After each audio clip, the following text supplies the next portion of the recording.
जय श्री कृष्णा। राधे राधे। आज आप सुनेंगे अपरा एकादशी की संपूर्ण व्रत कथा। इस कथा को आप लोग जरूर सुने तो पूरा सुने, अधूरा मत सुने। अधूरा सुनने से भगवान को बहुत दुख होता है। अगर पूरा सुनते हैं तो भगवान खुश होकर आप पर तो भी कृपा करेंगे। जय श्री कृष्णा। राधे राधे। आज हम सब पहले सुनेंगे अपरा एकादशी की पूजा विधि, साथ में कथा सुनेंगे। विधि विधान अनुसार व्रत के देवता के पूजन की तैयारी के लिए आवश्यक सामग्री पहले से ही खरीद कर आवश्यक इंतजाम करना चाहिए। देवता की मूर्ति, दीपक, सुपारी, घंटी, शंख, घी, चंदन, रोली, तांबुल, पुष्पा, अगरबत्ती, धूप, अक्षत, कुमकुम, कलश, नारियल, हल्दी, गुड़, चीनी, शहद, दही, कपूर, कुसा, तिल, जौ का अलावा दूध, तामापत्र, आसन, फल, ऋतु अनुसार प्रसाद, तुलसी दल आदि की आवश्यकता प्रमुखता से पड़ती है। अब व्रत की पूजन सामग्री। प्रत्येक व्रत या अनुष्ठान की फल प्राप्ति के नियमित अलग अलग देवों के लिए अलग अलग पूजन सामग्री का प्रयोग किया जाता है। इनका ध्यान पूर्वक और विधि विधान से पूजन करने पर व्रत गिरह पूजन या शक्ति प्रदायक यज्ञ अनुष्ठान अत्यंत फलदायी होते हैं। आमतौर पर प्रयोग में लाई जाने वाली पूजन सामग्री में चंदन, जनेऊ, जल, पान और सुपारी, रोली, बेलपत्र, तुलसी दल, घी, हल्दी, चावल, गेहूँ, जौ, सभी प्रकार की दालें, मौसमी फल, मेवा, गंगा जल, चूरी, कुमकुम, कंघी, सीसा, मेहंदी, बिंदी, सिंदूर की डिबिया, काले मोती की माला, चुनरी, लाल सफ़ेद हार, पीला कपड़ा, केसर, कलावा, सिक्का, दक्षिणा, कपूर, काजल, दूध, दही, घी, बतासा, गुड़, चीनी, दूध, कुसा, शहद, अगरबत्ती, मिष्ठान, लौंग, तिल, गौमूत्र, आम और केले के पत्ते, ईख, लवण, सफ़ेद सरसों, मोर पंख, शपथ धातुओं, कलश, दिया, नारियल, शंख आदि प्रमुख है। पुष्पा के बिना पूजन सामग्री अधूरी ही समझी जाएगी। देवताओं को पुष्पा अर्पित करना हमारी प्राचीन परंपरा रही है। पुष्पा के संबंध में कुलारन तंत्र में कहा गया है कि पुण्य को बढ़ाने, पापों को मिटाने और श्रेष्ठ फल को प्रदान करने के कारण यह पुष्पा कहा जाता है। शारदा तिलक में लिखा है कि देवता का मस्तक सदैव पुष्प से सुशोभित रहना चाहिए। विष्णु नारदी धर्मोत्तर पुराण में उल्लेखित है।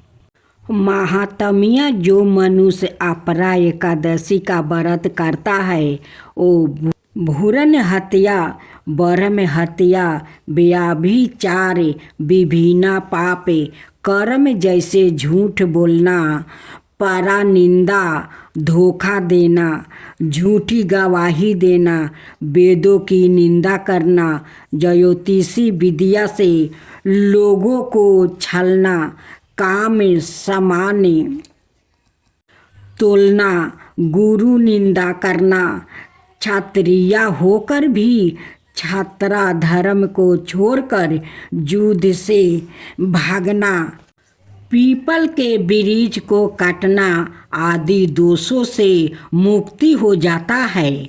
उसे बुरे कर्मों से मुक्ति मिलती है, क्योंकि यह व्रत पाप रूपी वृक्ष को काटने वाली कुल्हाड़ी है। पाप रूपी अंधकार के लिए सूर्य के समान है। पाप रूपी लकड़ी के लिए आग के समान है। अतः व्रती मोक्ष को प्राप्ति करे स्वर्ग लोग को जाता है।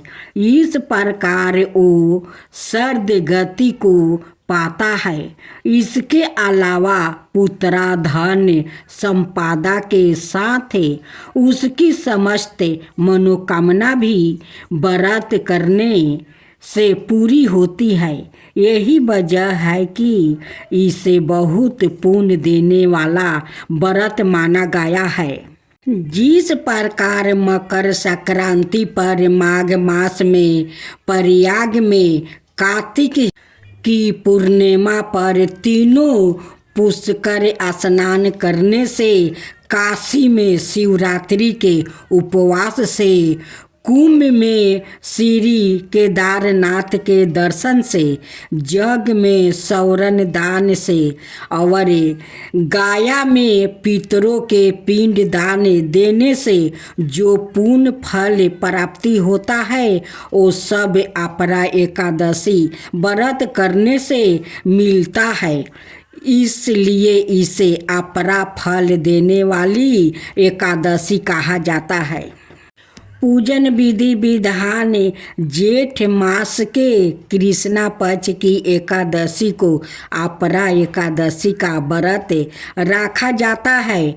इस दिन प्रातः काल दैनिक कार्यों से निवृत्त होकर स्वच्छ जल से स्नान करें और उपवास रख कर भगवान विष्णु की प्रतिमा को शुद्ध जल से स्नान कराकर स्वच्छ वस्तु अर्पण करें। फिर चंदन का तिलक लगाए, प्रतिमा के पास धूप दीप जलाकर तुलसी दल पुष्पादि चढ़ा कर विधि विधान से पूजन आरती करके आराधना करे। उपवास में फलहार ले, ब्राह्मणों को भोजन कराकर यथाशक्ति दान दक्षिणा दे और आशीर्वाद प्राप्ति करे। रात्रि में भजन कीर्तन का आयोजन करे। पौराणिक गाथा इस व्रत की गाथा का उल्लेख श्री ब्रह्मांड पुराण में इस प्रकार किया गया है। प्राचीन काल में महिधवाज नाम का एक राजा था, जिसका भरतध्वज नाम का छोटा भाई बाराही अधमीरी अन्यायी और क्रूर था। वो अपने बड़े भाई से ईर्ष्या दृष्टि रख कर उसे हानि पहुंचाने का अवसर ढूंढता रहता था। एक दिन बड़े भाई महिधवाज को अकेला पाकर उसने उनकी हत्या करके उसे एक पीपल के वृक्ष के नीचे गाड़ दिया। और राजा उस वृक्ष पर प्रेत योनि में रहकर अनेक प्रकार के उत्पात मचाने लगा।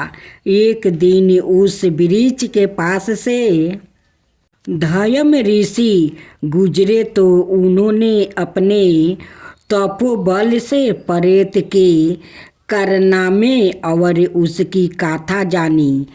धयम ऋषि ने राजा महिधवाज प्रेत को नीचे बुलाकर कहा कि तुम्हारे पूर्ण जन्मों के पाप कर्मों के कारण तुम्हारी हत्या हुई है और प्रेत योनि मिली है। यदि तुम इससे मुक्ति चाहते हो तो जेठ मास के कृष्णा पक्ष की अपरा एकादशी का व्रत रखो। महिधवाज प्रेत ने वैसा ही किया।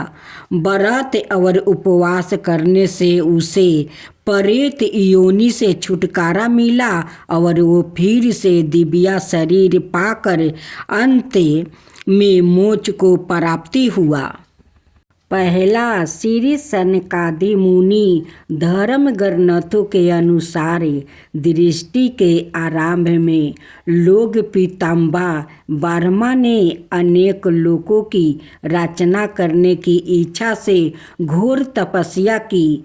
उनके तप से प्रसन्न होकर भगवान विष्णु ने तप अर्थ वाले सन नाम से युक्त होकर सनक, सनंदन, संतान और संत कुमार नाम के 4 मुनियों के रूप में अवतार लिया। यह चारों प्रकटाए काल से ही मोक्ष मार्ग परायण, ध्यान में तल्लीन रहने वाले, नित्य सिद्धि और नित्य विरचित थे। यह भगवान विष्णु के सर्वप्रथम अवतार माने जाते हैं। अब सुने विष्णु भगवान की कहानी। कथाओं में ऐसी कई कहानियां हैं जिनमें बताया गया कि शिव की करुणा कोई भेदभाव नहीं करती और वो किसी की इच्छा पर बच्चे की तरह भोलापन दिखाते हैं। एक बार गजेंद्र नाम के एक असुर था। गजेंद्र ने बहुत तप किया और शिव से यह वरदान पाया कि वो जब भी उन्हें पुकारेगा शिव को आना होगा।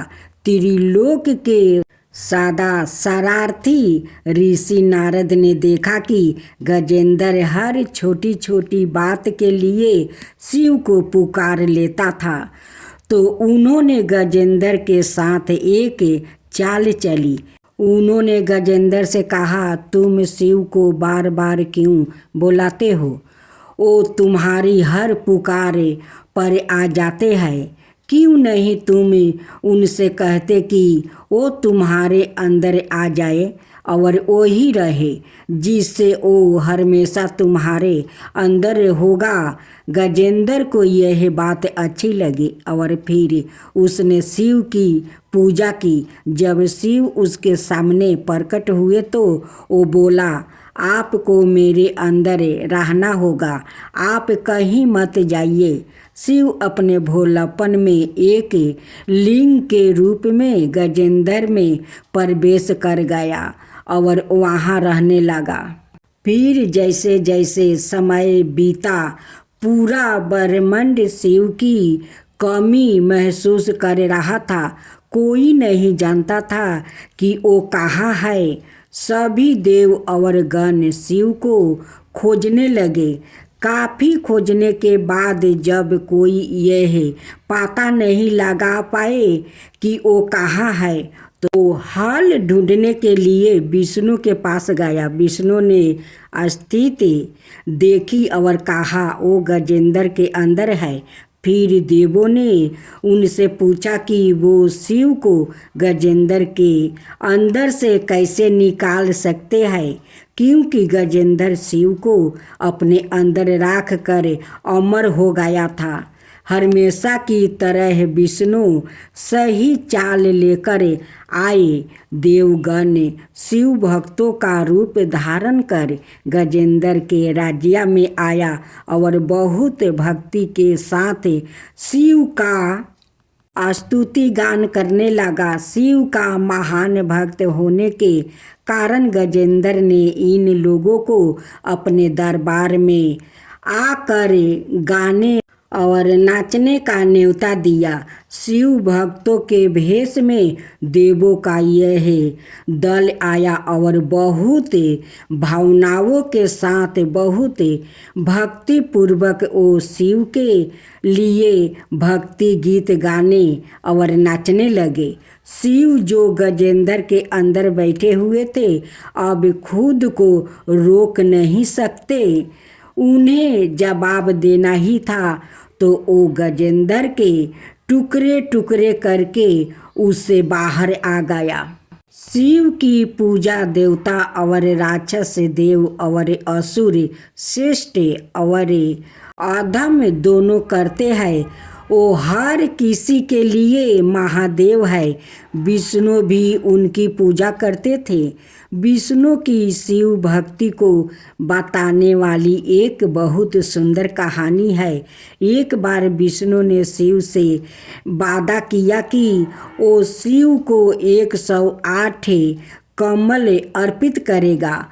वो कमल के फूलों की तलाश में गया और पूरी दुनिया में खोजने के बाद भी उन्हें सिर्फ 107 कमल के फूल मिले। एक कम था। उन्होंने आकर सब कुछ शिव के सामने रख दिया। शिव ने अपनी आंखें नहीं खोली, वो सिर्फ मुस्कुराए क्योंकि एक कमल कम था।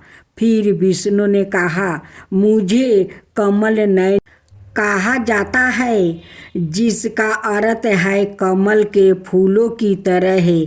आँखों वाला भगवान मेरी आँखें किसी कमल की तरह सुंदर है, तो मैं अपनी एक आँखें अर्पित करता हूँ।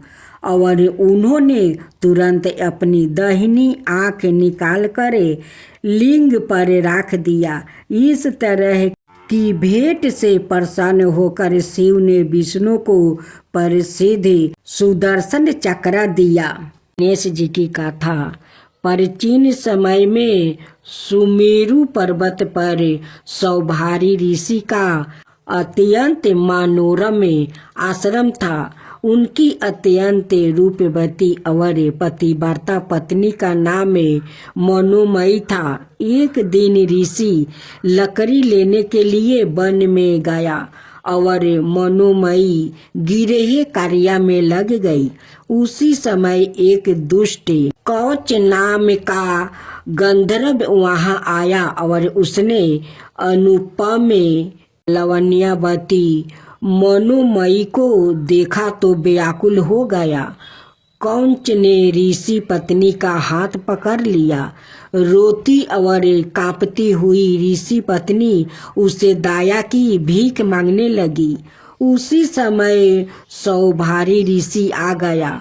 उन्होंने गंधर्व को श्राप देते हुए कहा, तूने चोर की तरह मेरी साध्वीनी का हाथ पकड़ा है, इसे कारण तू मूषक होकर धरती के नीचे और चोरी करके अपना पेट भरेगा। कांपते हुए गंधर्व ने मुनि से प्रार्थना की, दयालु मुनि, अविवेक के कारण मैंने आपकी पत्नी के हाथ का स्पर्श किया था, मुझे क्षमा कर दे। ऋषि ने कहा, मेरा श्राप व्यर्थ नहीं होगा। तथापि द्वार पर में महर्षि पराशर के यहाँ गणपति देव गजमुख पुत्र रूप में प्रकट होंगे। हर युग में गणेश जी ने अलग अलग अवतार लिया, तब तू उनका मूस नाम का वाहन बन जाएगा, जिसे देवगण भी तुम्हारा सम्मान करने लगे। सारे विश्वा तब तुझे श्री मूषक जी कहकर वंदना करेंगे। गणेश को जन्म ना देते हुए माता पार्वती ने उनके शरीर की रचना की। उस समय उनका मुख समान था। माता पार्वती के स्नान सागर में गणेश की रचना के बाद माता ने उनको घर की पहरादारी करने का आदेश दिया। माता ने कहा कि जब तक वो स्नान कर रही है तब तक के लिए गणेश किसी को भी घर में प्रवेश ना करने दे। तभी द्वार पर भगवान शंकर आया और बोले, पुत्रा, यह मेरा घर है, मुझे प्रवेश करने दो। गणेश के रुकने पर प्रभु ने गणेश का सर धड़ से अलग कर दिया। गणेश को भूमि में निर्जीव पारा देखा माता पार्वती व्याकुल हो उठी।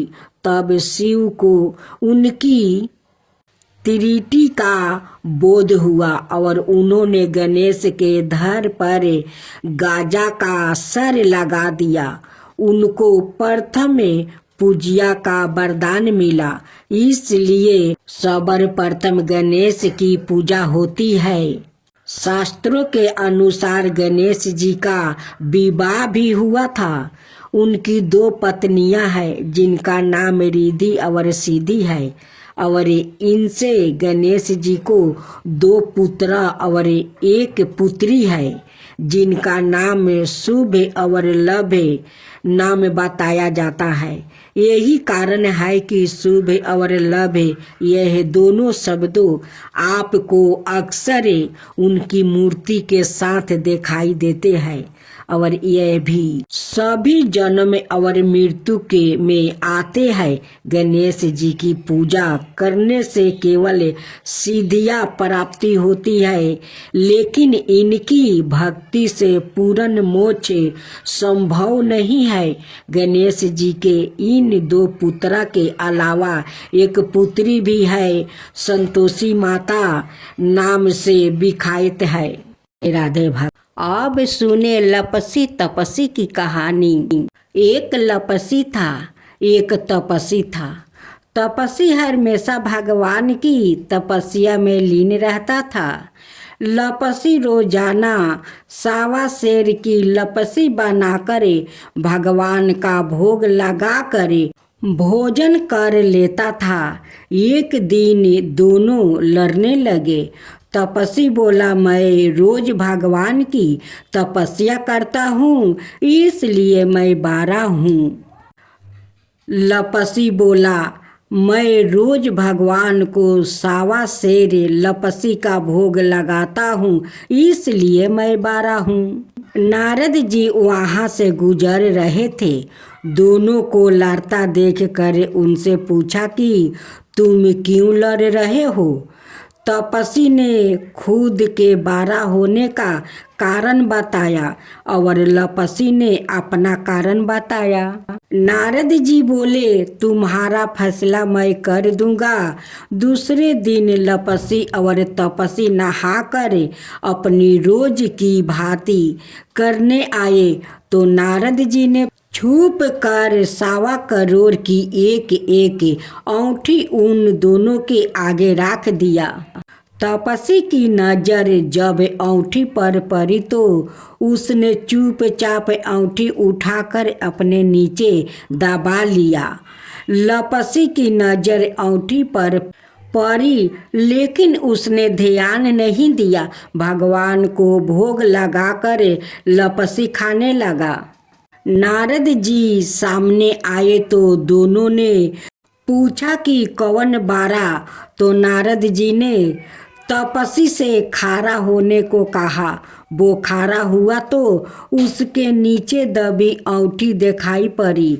नारद जी ने तपसी से कहा, तपस्या करने के बाद भी तुम्हारी चोरी करने की आदत नहीं गई, इसलिए लपसी 12 है और तुम्हें तुम्हारी तपस्या का कोई फल भी नहीं मिलेगा। तपसी शर्मिंदा होकर माफी मांगने लगा। उसने नारद जी से पूछा, मुझे मेरी तपस्या का फल कैसे मिलेगा? नारद जी ने कहा, यदि कोई गाय और कुत्ते की रोटी नहीं बनाएगा तो फल तुझे मिलेगा। यदि कोई ब्राह्मण को भोजन करवाकर दक्षिणा नहीं देगा तो फल तुझे मिलेगा। यदि कोई साड़ी के साथ ब्लाउज नहीं देगा तो फल तुझे मिलेगा। यदि कोई दिए से दिए जलाएगा तो फल तुझे मिलेगा। यदि कोई सारी कहानी सुने लेकिन तुम्हारी कहानी नहीं सुने तो फल तुझे मिलेगा। उसी दिन से हर व्रत कथा कहानी के साथ लपसी तपसी की कहानी भी सुनी और कही जाती है।